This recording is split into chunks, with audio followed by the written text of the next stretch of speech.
ஆன்மீக அன்பர்கள் அனைவருக்கும் வணக்கம். உங்களை எல்லாம் இந்த ஆன்மீக சேனல் மூலியமாக சந்திக்கிறதுல நாங்கள் ரொம்ப சந்தோஷப்படுறோம். நாங்கள் போகிற வீடியோலாம் உங்களுக்கு பிடிச்சிருந்ததுன்னா நீங்கள் லைக் பண்ணுங்கள், ஷேர் பண்ணுங்கள், குளத்தூர் பாபா டெம்பிள் சேனல் பண்ணுங்கள், சப்ஸ்கிரைப் பண்ணுங்கள். நீங்கள்லாம் என்னோட வரும்பொழுது இன்னும் நிறைய விஷயங்களை நாங்கள் சொல்ல கடமைப்பட்டிருக்கோம். இன்னைக்கு திருப்பாவை பாடல் 27, ஏன்னா இது மார்கழி மாதம் 27, அதனால் பாவை பாடல் 27 பாடி அதற்கான விளக்கங்களை இப்போ நான் கொடுக்க வந்திருக்கேன். வாங்க இப்போ நம்ம வீடியோக்குள்ளே போகலாம்.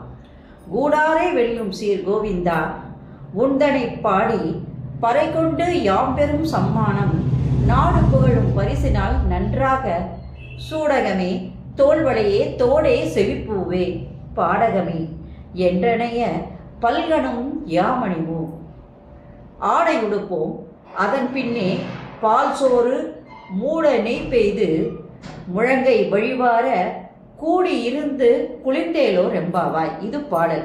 இப்போ இந்த பாடலுக்கான விளக்கங்கள். பாவை நோம்பை வெற்றிகரமாக முடிச்சிட்டாங்க.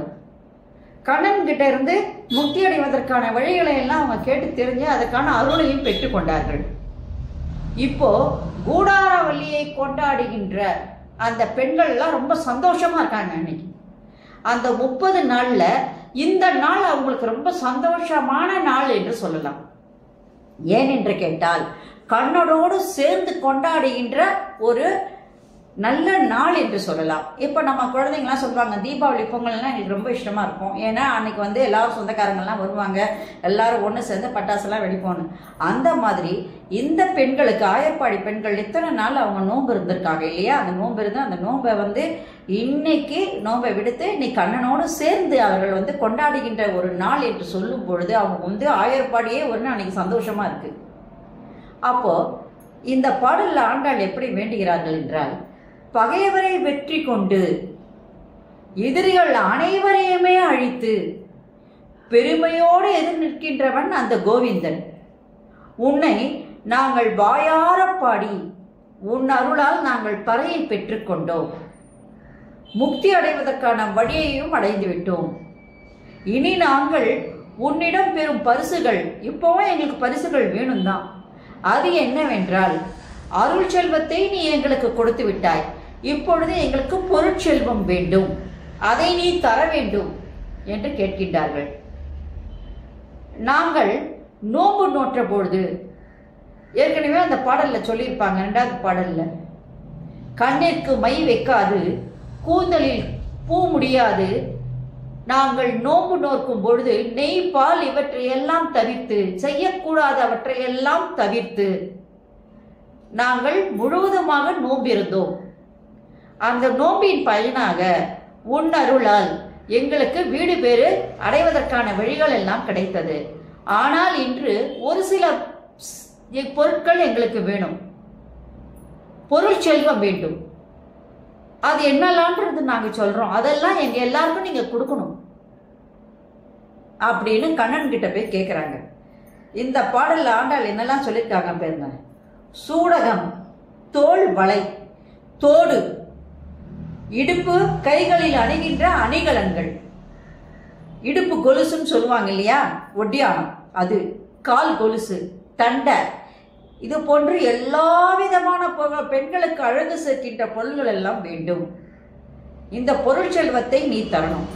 அது மட்டும் இல்லாம ஆடை என்று பார்க்கும்போது பட்டு, அதுக்கேற்ற மாதிரி அதுல வந்து வேலைப்பாடுகளோடு சேர்ந்த ஆடைகள் எல்லாம் இருக்கின்ற பெண்கள் அனைவருக்கும் தர வேண்டும். இந்த பொருட்செல்வத்தை நீ கொடுப்பதோடு நாங்கள் வந்து என்ன பண்ணுவோம், இதையெல்லாம் அணிந்து கொண்டு தலையிலே பூ வைத்து கண்ணுக்கு மை வைத்து பட்டாடை உடுத்தி ஆடை அணிகலன்கள்லாம் பூட்டி நாங்கள் இங்கு அழகாக இந்த ஆயர்பாடியிலே வலம் வருவோம். அது மட்டுமன்றி இப்ப சமைக்கும் போது அந்த சுவையான ஒரு பொங்கலை இந்த ஆண்டாள் தன்னுடைய பாடல்ல ஒரு வரியில எப்படி சொல்லியிருக்காங்கன்னு பாருங்க. அப்போ இந்த அம்மா வந்து சமையல் கலையிலையும் மிகவும் சிறந்தவர்களாக அந்த காலத்துல இருந்திருக்காங்க.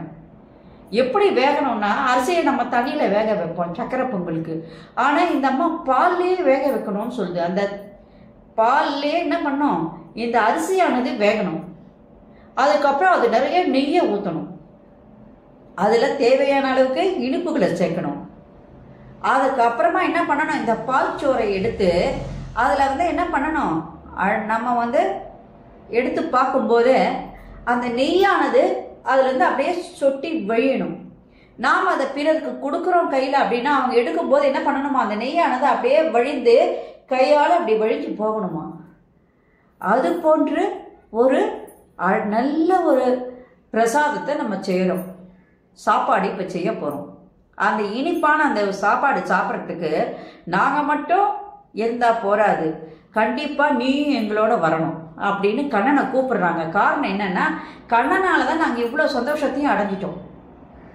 எங்களுக்கு வந்து அருட்செல்வமும் கிடைச்சிது, பொருட்செல்வமும் கிடைச்சிருச்சு. இப்போ நாங்கள் சாப்பிட்ற அந்த சாப்பாட்டோட நீங்கள் என்ன பண்ணணும், எங்களோட வந்து கலந்துக்கிட்டு நீயும் அதுக்கு வந்து சாப்பிடணும்.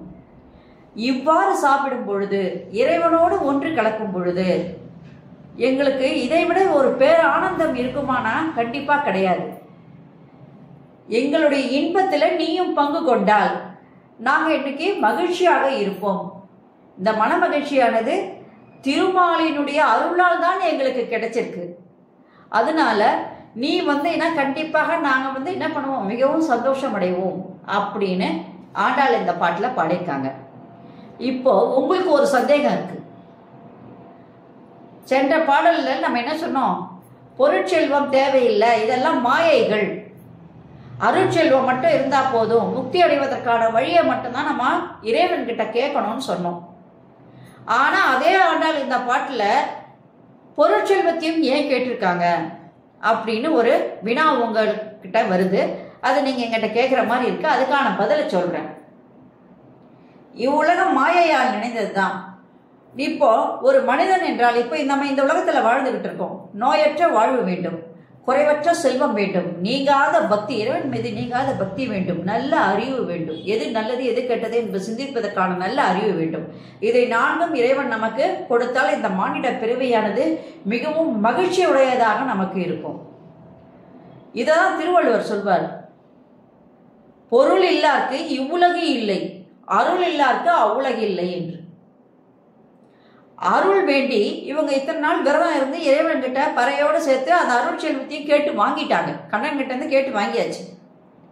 இப்பொழுது இன்னைக்கு அவங்க என்ன பண்றாங்க, இந்த உலகத்துல இப்ப வாழ்ந்துகிட்டு இருக்காங்கன்னா எல்லாருமே கோடீஸ்வரராக இருக்காங்கன்னு சொல்ல முடியாது. ஆயர்பாடி வந்து செல்வ செழிப்பு மிக்கதான், இறைவன் இருக்கின்ற காரணத்திலும் செல்வ செழிப்பு மிக்கது.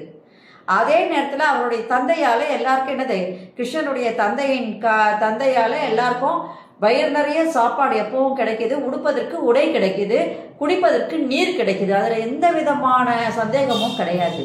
ஆனால் இன்று ஆண்டாள் இறைவனிடம் ஏன் அந்த பொற்செல்வத்தை கேட்கின்றாள் என்றால், எல்லாரும் கோடீஸ்வரர்களாக இருக்க முடியாது, எல்லாருக்கும் வைரமும் வைடூரியமும் மாணிக்கமும் கிடைக்குதுன்னு சொல்ல முடியாது. அதனால அந்த தங்கமான பொருட்கள் வந்து ஒரு சில வேண்டும் என்று ஏழை பெண்கள் நினைப்பாங்க. ஏழைகளும் அங்கேயே இருக்கிறாங்க, அவங்களும் நோன்பு நோட்டிருக்காங்க. வெறும் பணக்காரங்க மட்டும்தான் நோன்பு நோட்டுறார்கள் என்று கிடையாது. எல்லா கன்னி பெண்களும் அன்றைக்கி நோன்பு நோட்டிருக்காங்க. அதில் ஏழை பெண்களும் இருக்காங்க. அவங்க வந்து என்ன நினைப்பாங்க, எல்லாரும் பட்டாடை உடுத்தி தங்கமும் வைரமும் போடும் பொழுது நாம் இப்படி இருக்கிறோமே அப்படின்னு நினைக்கும் போது, யாருமே இறைவனுடைய சன்னிதானத்தில் உயர்வு தாழ்வு என்பதில்லை, அனைவரும் சமமானவர்கள் என்று சொல்லும் பொழுது அந்த பெண்களுக்கு தேவையானது காதுக்கு வந்து அவங்க என்ன நினைக்கிறாங்களோ, காதுக்கு வந்து கம்மல் ஜிமிக்கி போடணும்னு ஆசைப்படுவாங்க, அதில் ஒரு மாட்டல் வேணும்னு நினைப்பாங்க. நெத்திக்கு வந்து என்ன பண்ணுவாங்க, ஒரு தலைக்கு வந்து சில பேர் வந்து இங்கே பில்லை வைப்பாங்க, தலைக்கு வந்து இங்கே ஒரு அடிகாரங்களை அணிவாங்க. அதே நேரத்தில் கை நிறைய வளையல்கள் போடுவாங்க, மோதிரங்களை போடுவாங்க, காலுக்கு வந்து கொலுசு தண்டை எல்லாம் போடுவாங்க, இடுப்புக்கு வந்து இடுப்பு கொலுசு போடுவாங்க, ஒட்டியானம். இவையெல்லாம் பெண்களுக்கு தேவை நினைக்கிறாங்க. அந்த தேவைகள் பல பெண்களுக்கு இல்லாமல் போயிருக்கும். அதனால எல்லாரும் இன்னைக்கு ஒரே மாதிரியான நிலைமையில இருக்கணும். அதற்கு அந்த செல்வத்தை, பொருட்செல்வத்தை நீ இப்பொழுது தர வேண்டும் என்று இறைவனிடம், கண்ணனிடம் ஆண்டாள் வந்து விண்ணப்பிக்கிறாள் இந்த பாட்டில். அதனால அருட்செல்வத்தை கேட்டவங்க இன்னைக்கு ஏன் பொருட்செல்வத்தை கேட்குறாங்கன்னா அதுதான் காரணம். இன்னைக்கு இருக்கிற அந்த பெண்களுக்கு அவங்க வந்து இன்பமாக இன்றைய நாள் கண்ணனோடு அனுபவிப்பதற்கு எல்லாரும் ஒரே மாதிரி ரொம்ப சந்தோஷமா பட்டும் பட்டாடையும் உடுத்தி, தலை நிறைய பூ வைத்து, கண்ணுக்கு மை வைத்து, அலங்காரமாக என்னது நகைகளை எல்லாம் மாட்டி எல்லாரும் ஒரே மாதிரி இருப்பதற்கு அருள் புரிய வேண்டும் என்றால் யார் அதை கொடுக்கணும்? கண்ணன் தான் அதை கொடுக்கணும். அதனால கண்ணனோட கோபியர்கள் எல்லாரும் எப்படி இருக்காங்களோ அது மாதிரி நீ எல்லாருக்கும் கொடு அப்படின்னு அந்த அம்மா கேட்கறதுல தப்பு ஒன்றும் இல்லையே. அதனால அருள் செல்வத்தை வாங்கினவங்க இப்போ பொருள் செல்வத்தை அவங்களுக்காக கேட்கல, மற்றவங்களுக்காக கேட்டு வாங்கி அனைவரும் சமமானவர்கள் என்பதை அங்கே காட்டுகின்றார்கள். அது மட்டும் இல்லை, இங்கே ஏன் பால்லையே சோறு வேகணும்னு சொன்னாங்கல்ல, அதுக்கு என்ன காரணம்? ஆயர்பாடி அவ்வளவு செழிப்பு வாய்ந்த நாடு. தண்ணியில் சாப்பாடு வேக வைக்கணும்னு அவசியம் கிடையாது. அது பால்லையே வேகும். அது வேகும் போது என்ன பண்ணணும், அதில் தேவையான சீனியை கொட்டிட்டு அதுக்கப்புறம் அதில் நெய் நிறையா ஊற்றணும் அப்படின்றாங்கல்ல. ஏன்னா அங்கே வளம் மிக்க நாடு, பால் வளம் மிக்க நாடு.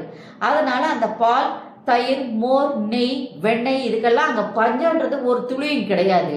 அதனால அங்கே நெய் உழவு விட்டு அந்த நெய்ச்சோரை என்ன பண்ணணும், எடுத்து இனிப்போடு இருக்கின்ற அந்த நெய்ச்சோரையை நம்ம எடுக்கும் போதே நெய் அது சிறத்தரன்னு வழியணுமா. அதை மற்றவங்களுக்கு கொடுக்கும்போது அவங்க எடுத்து சாப்பிடும் போது என்ன பண்ணணும், அந்த நெய் அப்படியே அந்த முழங்கால் வழியாக அப்படியே வழிந்து ஓட வேண்டும் என்று கூறுகிறார். அப்பொழுது எவ்வளவு சுவைமிக்க உணவை அந்த தாயானவள் அங்கே சமைச்சிருப்பாங்கன்னு பாருங்க. அப்போ அதனால தான் அவங்களுக்கு அந்த பாட்டில் அந்த ஒரே லைன்ல அழகாக பாச்சோறு மூட நெய் பெய்து முழங்கை வழிவார கூடி இருந்து குளிர்ந்த எல்லோரும் தனியா சாப்பிடணும்னு சொல்ல, கூடி இருந்து சாப்பிடணும். எல்லாரும் ஒன்று சேர்ந்து ஒரே நாளில் ஒரே நேரத்தில் அத்தனை பேரும் உட்காந்து சாப்பிடணும். சாப்பிடும்போது அதோடைய சந்தோஷம் இருக்கு பாருங்க. அடாடாடா, எல்லாரும் ஒன்று அன்றைக்கு. அதில் முக்கியமாக யாரை கூப்பிட்டுருக்காங்கன்னா கண்ணனை கூப்பிட்டுருக்காங்க. ஏன்னா உன்னுடைய அருளால் தான் நாங்கள் வீடு பேர் அடைந்தோம், முக்தி அடைந்தோம். இன்றைக்கு நாங்கள் கேட்கறதெல்லாம் நீ எங்களுக்கு கொடுத்துட்ட. இப்பொழுது நாங்கள் உன்னோட சேர்ந்து மகிழ்ந்து உணவு உண்வதற்கு நீயும் எங்களோட சேர்ந்து வந்தேன்னா இதை விட ஒரு பெரும் பேர் எங்களுக்கு கிடைக்குவதற்கு கிடையவே கிடையாது.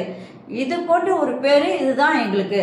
அதனால இந்த பாட்டு மிகவும் சிறந்த பாட்டு. ஆண்டாள் கூறியதுல பல விஷயங்கள் ஒவ்வொன்றத்திலே அடங்கியிருக்கு.